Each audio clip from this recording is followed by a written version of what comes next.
we are also entering into spaces that don't have a precedent. Mm-hmm. Like right now, like the Isas and the Quintas, they are the exception to the rule right now. People are still trying to figure out what this creative economy looks like. Do we fall under gig worker? Where do we like go, and how do we really define that? Because, and I'm gonna get into like a little nerd bag for a second. Please do, but like, like, I love it. Yeah, but like when you think around that, the creative economy, it's growing and it's an actual field that has to like be studied more. But we also don't have protections, and so it's just like, what happens when we're integrating into this new field, but we don't have a union? We're going into the space, but there's no policy to support us. There's no infrastructure. And so like, who are the people that we talk to in order to do this? And right now, the space that we're in is like, we have to be honest around our knowledge sharing. Because this is so on time. I'm like, if I cry, this is crazy. But first of all, thank you for bringing that up on your podcast, because when you said we're in a new age. We are entering into a new age, yes. right? Where the creative, in my opinion, what was placed on my heart is at the forefront. Yeah. Right? Where it's not that, like I said in the beginning, our work has always taken the front seat without us. Right. Right? So content strategy, right? Yep. Content strategy is the concept. It's the meat. It's the layout. Right. The people that are doing that work aren't the people you're seeing, right?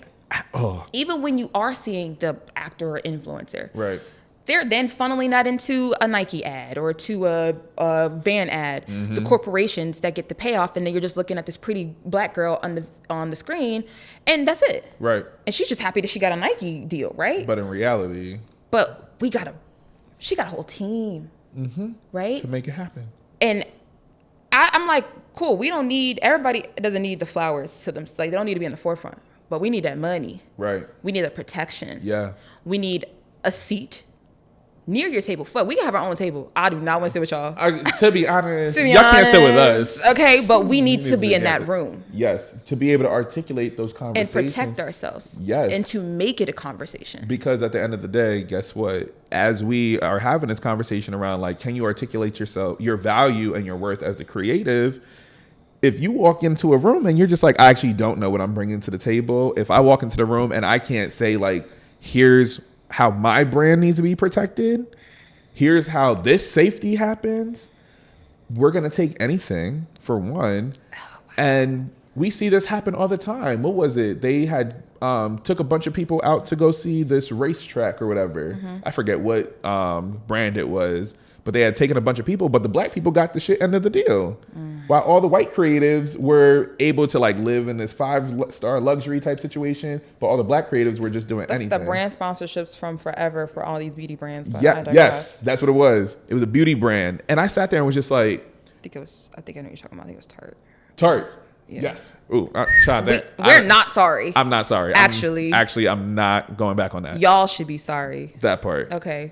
But I think that's like the piece that is so sad, is because of this being such a new field, it feels like everybody has to claw out the chance they get, because these opportunities will come far and few between for black people and black creatives in particular. And I'm just like, damn, we are still at the most innovative pieces of the culture, of creativity, of innovation, of curating. Culture. Yeah. And we are still not being fully recognized. Yeah, we're still in the back seat. We're still being exploited.